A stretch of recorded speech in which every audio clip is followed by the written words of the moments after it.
everyone. This is Erin Reese coming to you from my Substack, Truth and Consciousness, which can be found at erinreese.substack.com.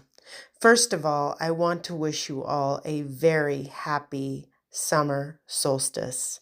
Today, I am posting an excerpt from a talk that I gave to a group of women today around the topics of honesty, self-care, and the inner child. I hope that you enjoy this. I would love to hear from you in the comments. This is something that we can all be reminded of, no matter how skilled we are at self-care, and deepening in our honesty to ourselves is always a good thing. Without further ado, here is Honesty, Self-Care, and the Inner Child. Thank you for listening. This is Erin Reese coming to you from my Substack.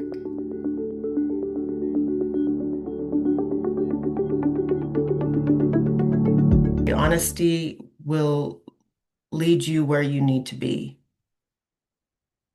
Honesty will lead you where you need to be. And that's primarily honesty with self. I talk about this in all the ways. Honesty with self, that's sometimes the hardest. It seems like it would be the easiest because it's most private. But it can take a lot of digging to circle down into the gut, down into the heart, to the root, to the emotional body, to be truly honest with ourselves about what's happening, how we've set up our lives. And sometimes it can feel really good, even when it's a hard truth. This is not working for me anymore. Whatever that might be, could be a way that we're living our lives, something that we're putting in our body, something that we're neglecting. It could be some form of a relationship, often, or it can be something in the way that we're working, if we have a profession or an occupation. And so honesty with self is vital. And then from there, we go out to honesty with others. Hard truths. Honesty with others. So if you can get to a very peaceful place, meaning acceptance with what it is that is happening for you or what is happening in relationship, that's where this often shows up, whether that's with a partner or a husband or a friend or a client or a colleague. If you can come to a place of peace and acceptance and non-blame, you can deliver some of the hardest pieces of information to another person that you could ever imagine if you have love in your heart at that moment. So with that love, what I mean by that overused love, but with my love, it's capital L, which means acceptance and allowance and appreciation. With love toward the self, toward yourself first and foremost. Do you love yourself more than anybody else on the whole wide world? And if you don't, that's the first pointer. This sweet, sweet girl that you are, this sweet, sweet inner child or children that are still with you, no matter what age. This sweet body that's been through so much in this life. Can you care for her completely? What does that mean? If you were to treat yourself the way that you would treat a little girl, child, a baby, you wouldn't put her on the side of the road and leave her. You wouldn't neglect her. You would help her, even if she was snotty, snot-nosed, and crying and sick. So we need to get to that place where we will champion her unconditionally. And some of us have had harder relationships with mothering in general, right? Some of us have had really shitty examples. Either mom was not taking care of herself, period. She was codependent, or she was addicted to something, maybe even anger, rage, perfectionism, or she was checked out. So we didn't have a model. We were neglected in some way, most of us. And that's where that dissociation can come in too. I have no idea how to care for this being. But we learn.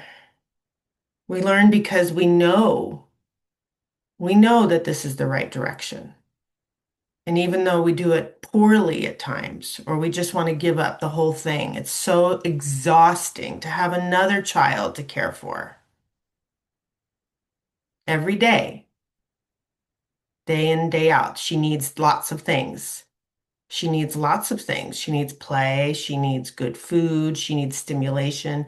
She needs quiet and she needs rest and naps and all of that. And she needs to feel good. She needs to feel good. So, coming back to this honesty piece, when you put her first, and she can be at many, you know all of this. I know most of you have done this kind of work. She can be at many different ages. You only need to tap into what age is arising in this chunk and chapter or in this particular moment. She could be pre-verbal. She could be 3, 5, magical child. She could be 10. She could be a bitchy teenager. So we just need to tune in to which part is coming up. And when we do, we say, okay, I'm not going to let you fall by the wayside. Then, so we have this commitment with her. Then we can go to other after that. After that commitment is clear and rock solid. We're not going to abandon her. We can't. Why would you do that to yourself? It just makes things worse. Just become more miserable, strung out, tired, run ragged. So then you can sit down with your friend or your partner or your client, and you can come from this place of peace and calmness to say, hey, this is what I need. This is what I need. You see, the focus is on myself. It's not about this other person is doing this other thing. You could also say, this brings up fear for me. This brings up fear that X, Y, and Z happens. If this happens, if you do this thing, or if this continues this way, or when that happened, I feel afraid. I feel afraid of I might not be supported, or I'm going to be left alone. You don't have to get too psycho involved about it. In fact, when we have these conversations, this is where the maturation comes in. We are not speaking, and I know this is review for many of you. The inner child is not coming to the table to have this conversation. This is when you are the adult and you are advocating for yourself. And you know you're not going to abandon yourself. So whatever comes, criticism towards you, misjudgment, misperception, you're good. The other person says, I'm out. You're good. It might be sad. It might be really sad. But you know that you're going to be okay.